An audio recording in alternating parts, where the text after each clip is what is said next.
go back. Himanta Biswa Sharma Hushiyar. Mohammed Ali Khalifa Parihar Jindabad. Mohammed Ali Khalifa Jindabad. SSP long live. BJP Murdabad. BJP high. BJP কাম নাই মুসলমানের উপর করা অন্যায় অত্যাচার মানি লোয়া নহব আমার দাবি মানিব লাগিব এই জুই জ্বলিছে এই জুই জ্বলিছে এই সংগ্রাম চলিছে Himanta Biswa Sarma go back Habib Muhammad Chowdhury go back BJP হুশিয়ার BJP মুর্দাবাদ we want justice we want justice BJP go back BJP হুশিয়ার All brown হুশিয়ার Assam police go back All police মুর্দাবাদ All police মুর্দাবাদ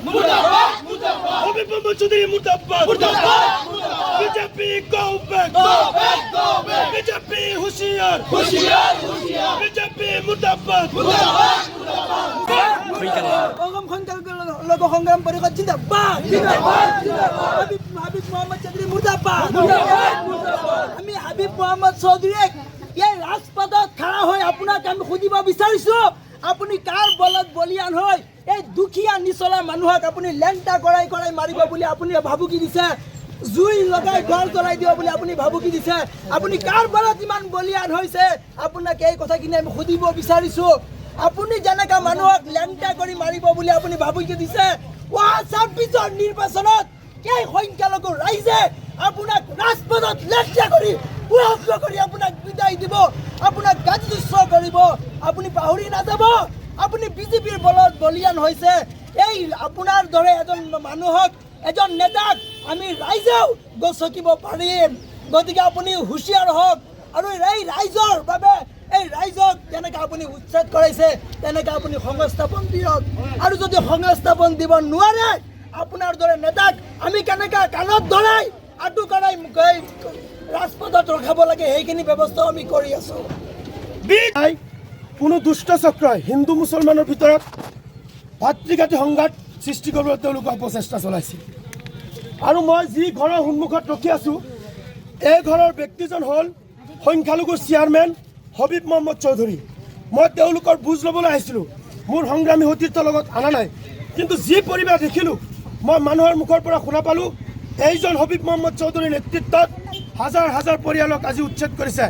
মোৰ লগত তাত প্ৰতিবাদ কৰিছে মানুহ কিন্তু তেখেতৰ ঘৰৰ সন্মুখত আহিব পৰা নাই তেখেতক দেখি মানুহে ভয় খায় মানুহৰ ঘৰ জ্বলাই দিব বুলি কৈছে মানুহক গুলীয়াই হত্যা কৰিব বুলি কৈছে কিন্তু আমি অসম সংখ্যালঘু সংগ্ৰাম পৰিষদ সংখ্যালঘু ৰাইজৰ হৈ সংখ্যালঘু মুছলমানৰ হৈ আমি প্ৰতিবাদ কৰি আছোঁ অনাদি অনন্তকাল আমি কৰি থাকিম কাৰণ মুছলমানৰ ওপৰত যদি কোনোবাই অন্যায় অত্যাচাৰ কৰে তাৰ বিৰোধ সৰ্বপ্ৰথম অসম সংখ্যালঘু সংগ্ৰাম পৰিষদে কৰোঁ অতিকে দুৰ্যোগৰ অতিকে দুৰ্ভাগ্যৰ লজ্জাজনক কথা হ'ল যিজন হাবিব মোহাম্মদ চৌধুৰী আমি সৰু থাকোঁতে শুনা পাইছিলোঁ হেলিকপ্টাৰত ঘূৰিছিল আৰু কৈছিল ভয়ৰ পৰা স্বাধীনতা বিচাৰি সেই ব্যক্তিজনৰ নামত আজি মুছলমান সংখ্যালঘু মানুহখিনি আজি কিন্তু হোজাৰ মাজত ভয় খাই আছে হাজাৰ মানুহ কেমেৰাৰ পিছফালে থাকে কেমেৰাৰ ফ্ৰণ্টত আহিব নিবিচাৰে এই হাবিব মোহাম্মদ চৌধুৰীক মই তেখেতৰ বাহকীনৰ গেটৰ ফ্ৰণ্টৰ পৰা মই প্ৰত্যাহ্বান জনাইছোঁ যদি হত ভাও আছে আপুনি মুছলমানৰ আগত আহি আঁঠুকাৰি ক্ষমা খোজক আপুনি যদি নিৰ্বাচনত MLA হ'ব খোজে এই MLA আমি সংখ্যালঘু সংগ্ৰাম পৰিষদে কেতিয়াও হ'ব নিদিওঁ আৰু এটা কথা স্পষ্ট কৰি দিছোঁ মুছলমান মানুহে কোনোদিন কুৰবানীৰ মাংস কোনো মন্দিৰত নেপেলাই মই চেলেঞ্জ কৰিছোঁ মোক এৰেষ্ট কৰিলে মই এই কথাই ক'ম কাৰণ যিমানবাৰ মন্দিৰৰ সন্মুখত মাংস পেলাইছে বিভিন্ন জেগাত মাংস পেলাইছে শেহত গৈ পেলাই দাস বিভিন্ন হিন্দু মানুহৰ নাম ওলাইছে মই চেলেঞ্জ কৰিছোঁ এজন মুছলমান ওলাই দিয়ক যদি সেইদিনাখন বেলেগ ধৰ্মৰে হওক বা মুছলমানৰে যদি চিনাক্ত হয় মুখত গুলিয়াই অপেন স্পট ডেথ মাৰি হত্যা কৰিব লাগিব সংখ্যালঘু সংগ্ৰাম পৰিষদৰ পৰা আমি জনাইছোঁ যিকোনো খবৰৰ বাবে যোগাযোগ কৰক 7099017330 লগতে 7099017110 নম্বৰত